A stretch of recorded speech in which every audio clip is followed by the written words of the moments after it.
आपकी सलामती हो। आपकी भी सलामती।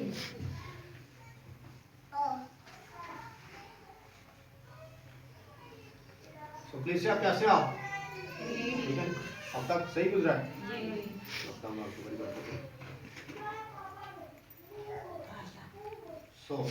आज हम खुदा के जिंदा कलाम में से पढ़े सुनेंगे। 3 तिलावतें होगी। पहली तिलावत जो गिनती की किताब में से होगी, पीतल का सांप। आपने सांप सामने देख भी रहे होंगे। सामने सांप, एक लड़का इधर आ जाए, साइड में आ जाए, साइड में आ जाए।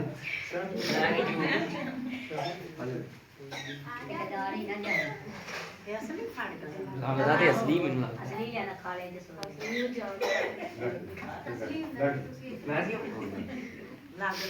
ऐसे ऊंचा कर दे, नजर आए साहब। मैसेज ठीक, मैं था लेना कर सीधा मैं आराम चौकड़ी हाँ हाँ बैठ कर दे। हाँ जी, आपको सबको सांप नजर आ रहा है? जी। ठीक है, तो ये मैं प्रैक्टिकली आपको मैसेज देने के लिए सांप लाया था। ठीक है, मैं कोई डराने के लिए ना लाया, और असली का नहीं है, डरना नहीं है। ऐसा ना हो पास्टर असली का सांप ले आया तो ये इधर से छूट जाए, तो ऐसा मसला नहीं है। ये नकली का सांप है, और आपको खुदा के जिंदा कलाम में जो हवाला है पीतल का सांप, तो प्रैक्टिकल के तौर पर ये सांप लाए हैं। सांप जरा सीधा कर जिसको सांप ना नजर आए तो उसको हम नजदीक ले जाकर भी धार सकते हैं।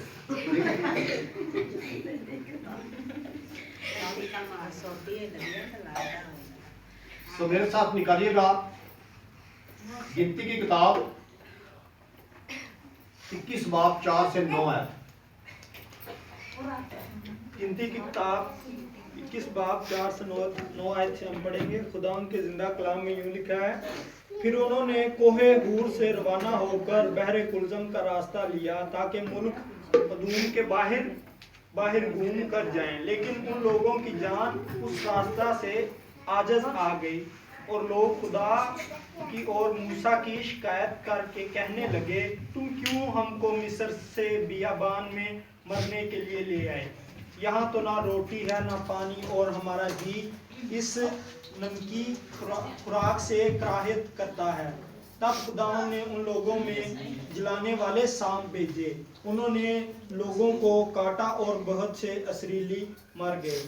तब वो लोग मूसा के पास आकर कहने लगे कि हमने गुनाह किया क्योंकि हमने खुदावन की ओर तेरी शिकायत की। सो तू खुदावन से दुआ कर के वो इन सांपों को हमसे दूर करें। चुनाचा मूसा ने लोगों के लिए दुआ की। तब खुदावन ने मूसा से कहा कि एक जलाने वाला सांप बना ले और उसे एक बिल्ली पर लटका दे, और जो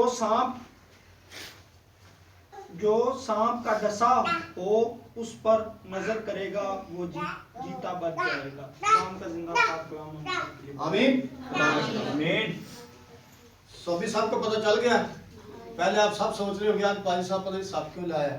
हाँ जी, ठीक। आपको देखो जेन के सवाल होगा क्या पाजी साहब पहले कभी नहीं इस तरह हुआ, पता नहीं पाजी साहब दुबई से वापस आ गया तो अभी पता नहीं जोगी बन गया या क्या चक्कर है। सब तो होगी, मैं जोगी नहीं बना।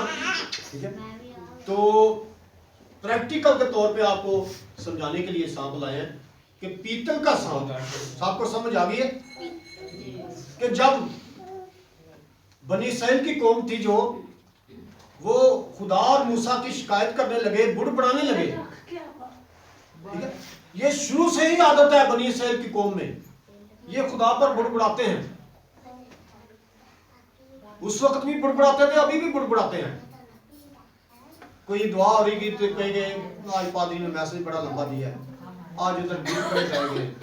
ठीक है, तो ये शुरू से ही आदत है। लेकिन क्या हम बैसियत इंसान है। बनी इस्राइल की कौम उस वक्त भी बुड़बुड़ाती थी, आज भी बुड़बुड़ाती है। सो उस वक्त भी बुड़बुड़ाई खुदा पर और मूसा पर भी, तो फिर खुदा नाराज हुआ क्योंकि खुदा हमारा बड़ा गैरत वाला है। जब हम उससे कुछ चीज मांगते हैं वो बड़ी गैरत करता है, फौरन हमारे लिए मुहैया करता है। आमीन। वो हमारी आंखों में आंसू नहीं देख सकता। जो हमारा खुदा है वो हमारी आंख में आंसू नहीं दे सकता। एक वालिदैन आंख में आंसू दे सकते हैं बेटे और बेटी की, लेकिन हमारा जो खुदा है वो किसी आंख में आंसू नहीं दे सकता।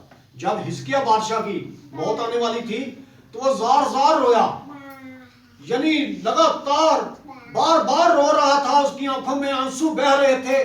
तो खुदा हमारा जो गैरत वाला वो देख न सका, उसने उसकी 15 साल उम्र बढ़ा दी। आमीन आमीन। खुदा हमारा किसी के आंखों में आंसू नहीं देख सकता, उसने 15 साल उम्र बढ़ा दी उसकी। तो हमारा खुदा हमारा बड़ा गैरत वाला खुदा है। तो जो उसकी पाकीज़ियत जो है, कदूसियत जो है, उसके बारे में जो बात करता है, तो खुदा हमारा फिर जो है गुस्सा भी करता है। लेकिन फिर भी वो एक रास्ता देता है, ऑप्शन देता है, ताकि ये तौबा कर ले, ताकि ये बच जाए।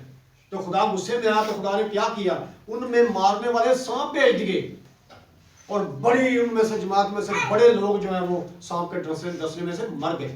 तो फिर क्या उन्होंने लोगों ने तौबा की और मूसा को कहा कि हम गुनाह का इकरार करते हैं कि हमने तेरा और तेरे खुदा का गुनाह किया, तो हमें खुदा से मिन्नत कर, रिक्वेस्ट कर, ताकि हमें इन सांपों की बीमारियों से बचाए। तो खुदा ने फिर क्या उधर किया, मूसा को कहा कि एक पीतल का सांप बना, एक पीतल का क्या कर, सांप बना, और पीतल का सांप बनाकर उसको बलि पर लटका दे, उसको क्या कर, बलि पर लटका दे।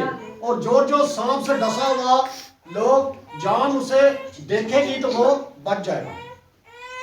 इसलिए ये सांप आपके सामने खड़ा किया है कि जिस तरह खुदा ने मूसा को कहा कि एक पीतल का सांप लेकर उसको बलि पर लटका दे, तो ये प्रैक्टिकल तौर पर आपको सांप बलि पर लटका हुआ नजर आ रहा है। ठीक है, तो खुदा ने क्या कहा कि जो जो सांप से डसा हुआ जान, जो जो डसे हुए लोग सांप को, पीतल के सांप को देखेंगे तो वो बच जाएंगे। तो जैसे जैसे लोग देखते थे वो बच जाते। आमीन। अब सबका डाउट क्लियर हो गया कि सांप क्यों लाए चर्च में। ओके, तो जो जो देखते थे वो बच जाते थे। देखेंगे खुदा के अजीब काम है, हमारी समझ से बाहर है। एक सांप जो इंसान की मौत बन जाता है, और वही सांप को खुदा ने क्या पीतल का बनाकर बलि पर चढ़वा दिया, ताकि इसको देखेंगे तो लोग बच जाएंगे। एक औरत, पहली औरत कौन थी, हवा, तमाम जिंदों की मां। एक औरत की निस्बत दुनिया में गुनाह आया। आमीन। क्योंकि वो अबलीस के बहकावे में आ गई, तो उसके सबब से क्या दुनिया में गुनाह आया, और एक औरत के सबब से दुनिया में निजात आई। आमीन। वो कौन सी औरत है, मां मरियम। मां मरियम के लिए जोरदार क्लैप। एक औरत के सबब से दुनिया में निजात आई, एक आदम के सबब से दुनिया में गुनाह आया। वो कौन सा आदम है, आदम, नाम ही मैं ले रहा हूं, आदम एक ही है। एक आदम के सबब से दुनिया में गुनाह आया, और दूसरे आदम के सबब से निजात आई। वो दूसरा आदम कौन सा है, यीशु मसीह के लिए बोल रहा है।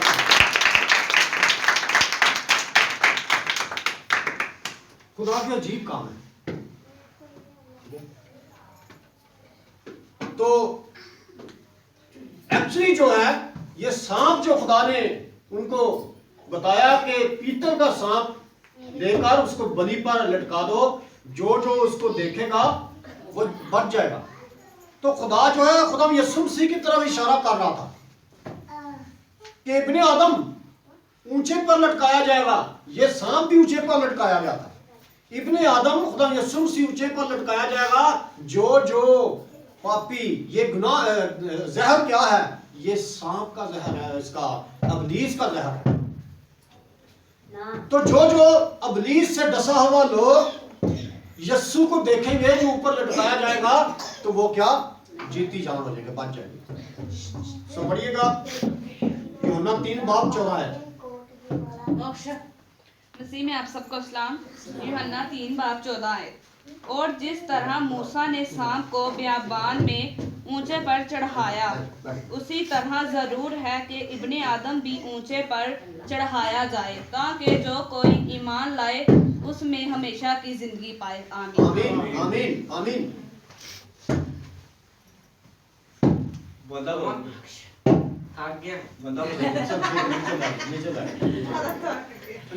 अच्छा, तो क्या जिस तरह मूसा के दौर में जिस लोग को सांप ने डसा, तो खुदा ने क्या उनकी जिंदगी के लिए, उनकी हयाती के लिए मुकर्रर किया कि मूसा को कहा कि पीतल का सांप बना, पीतल का सांप बनाकर वो बलि पर लटका दे, तो जो जो उसको देखेगा वो जीती जान बच जाएगा।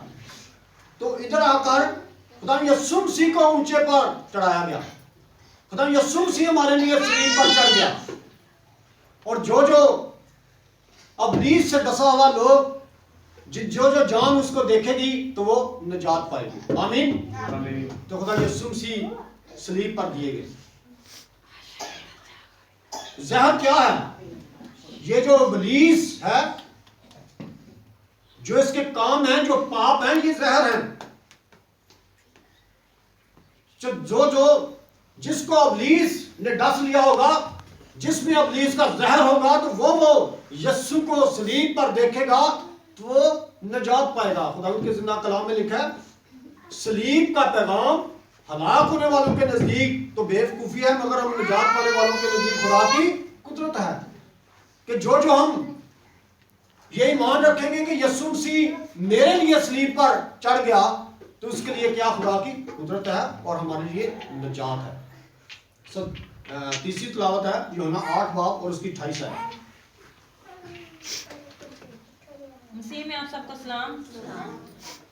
यूहन्ना रसूल की मार्फत लिखी गई इंजील, जिसका चैप्टर 8 और 27 वर्स 27 to 29।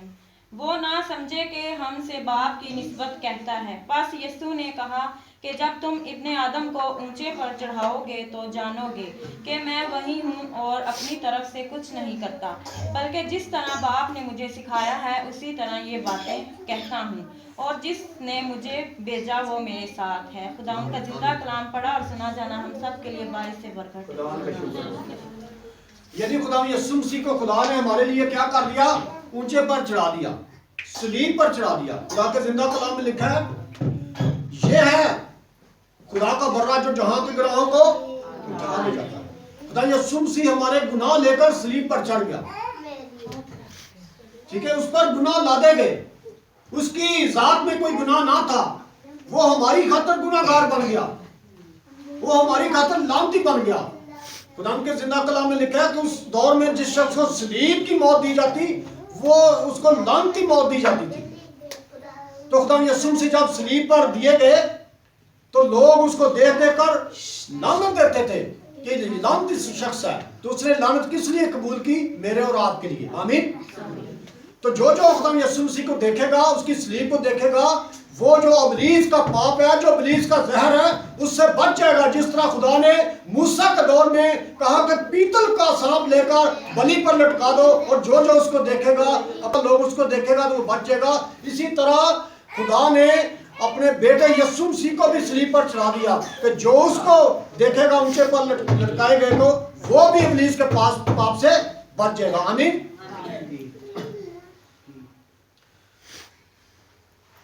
जिस तरह बनी इसराइल को जहर से बचाने के लिए खुदा ने मूसा को बताया कि एक पीतल का सांप लेकर बलि पर ऊंचा लटका दे, जो जो सांप पे डसा हुआ इंसान इस पीतल के सांप को देखेगा वो बच जाएगा। सो जो पीतल का सांप था वो खुदा यीशु मसीह की तरफ इशारा कर रहा था। आमीन। आज भी जो जहर की हालत है, जहर क्या है? जहर पाप है, गुनाह है। जहर वो चीज है जो एक जान को खत्म कर देता है। जिस तरह बनी इसराइल की कौम में जहर था, जिस सांप में जो जहर आया तो उन्होंने लोगों को मार दिया, खत्म कर दिया, हलाक कर दिया। तो आज इस दौर में भी जो पाप का जहर है, इब्लीस का जहर है, वो भी जानों को खत्म कर रहा है। आप देखते हैं जो शख्स बदकारी की हालत में है, तो एक दिन वो उसकी जान खत्म हो जाती है। एक आदमी ज़िनाकारी की हालत में है तो वो भी एक दिन जो है उसकी जो है जिस्म जो है वो बाप जो है उसको खत्म कर देता है, उसको हलाक कर देता है। और एक शख्स जो झूठ बोलता है वो भी खुद भी हलाकत में जाता है और कई जिंदगियों को भी साथ हलाकत में ले जाता है जो उस पर यकीन रखते हैं। आमीन। और उसके बाद नशा भी एक इब्लीस का हथियार है, पाप है। नशा भी एक ऐसी चीज है कि जो उस पाप में लग जाता है वो भी उसको खत्म कर देता है, मिटा देता है। ऐसे मैंने नौजवान लड़के देखे हैं जो कि नशे की हालत में अपने आप को इंजेक्शन लगाते हैं, अपने आप को इंजेक्शन लगाते हैं तो वो क्या उनकी जिंदगी जो सालों की वो चंद महीनों की रह जाती है, जो महीनों की चंद दिनों की रह जाती है तो वो भी इस दुनिया से खत्म कर जाते हैं। ये पाप के सारे इब्लीस के सारे हथियार हैं। तो हमने इससे बचने के लिए क्या करना है? तो खुदा यीशु मसीह जिसको खुदा ने ऊंचे पर चढ़ा दिया, हमारे लिए उसको ऊंचे पर लटका दिया। ना तो कौन है जो खुदा के बेटे को सलीब दे सकता था। खुदा ने ये मंसूबा बनाया कि मैं अपने बेटे के वसीला से दुनिया को क्या दूं? नजात दूं। इसलिए उसने सलीब पर चढ़ा दिया। ये सब खुदा का एक मंसूबा था। और खुदा यीशु मसीह मेरी और आपकी खातिर 4 घंटे सलीब पर रहा है। पांव पर हाथों पर कील थे और 4 घंटे तक वो सलीब पर रहा है। सो क्या हमने खुदा यीशु मसीह जो हमारी खातिर सलीब पर चढ़ गया उसका हमने फायदा लेना है, उसका हमने अपनी जिंदगी में फायदा लेना है। किस तरह हम फायदा ले सकते हैं? कि उसका इकरार करें कि ऐ मसीह बाप जो तू खुदा का बेटा है, तू मेरी खातिर सलीब पर चढ़ा, तूने मेरी खातिर दुख सहे, तू मेरी खातिर 4 घंटे तक सलीब पर लटका रहा ताकि मैं तुझे देखूं और निजात पाऊं। आमीन। सो हमारी निगाह किधर होनी चाहिए? खुदा यीशु मसीह की सलीब पर। मैं आपको एक आखिर में मिसाल देता हूं पतरस की, कि बाकी शिगिर्द जो है किश्ती में आ रहे थे झील में और खुदा में यीशु मसीह पानी पर चलकर आ रहा था पैदल। तो जब शिगिर्दों ने देखा ये पानी पर कौन चल के आ रहा है तो बाद शिगिर्द डर गए। उन्होंने बोला ये कोई भूत है, ये कोई भूत आ रहा है, डर गए। सो खुदा यीशु मसीह ने कहा डरो मत, मैं हूं। तो पतरस पता क्या कहने लगा? पतरस कहने लगा कि ऐ उस्ताद अगर तू है तो मुझे भी हुक्म दे, मैं भी पानी पर चल के आ रहा था। क्योंकि पतरस का ईमान था कि अगर मेरा उस्ताद यीशु है तो जिस तरह उसने कह दिया उसी तरह हो जाएगा। आमीन। क्योंकि उसको पता था कि यीशु मुर्दों को जिंदा करता है। कहता है लाजर कब्र से बाहर निकला तो लाजर बाहर आ जाता है। तो वो कहेगा कि पानी पर चल के आ तो मैं भी पानी पर चल के जाऊंगा।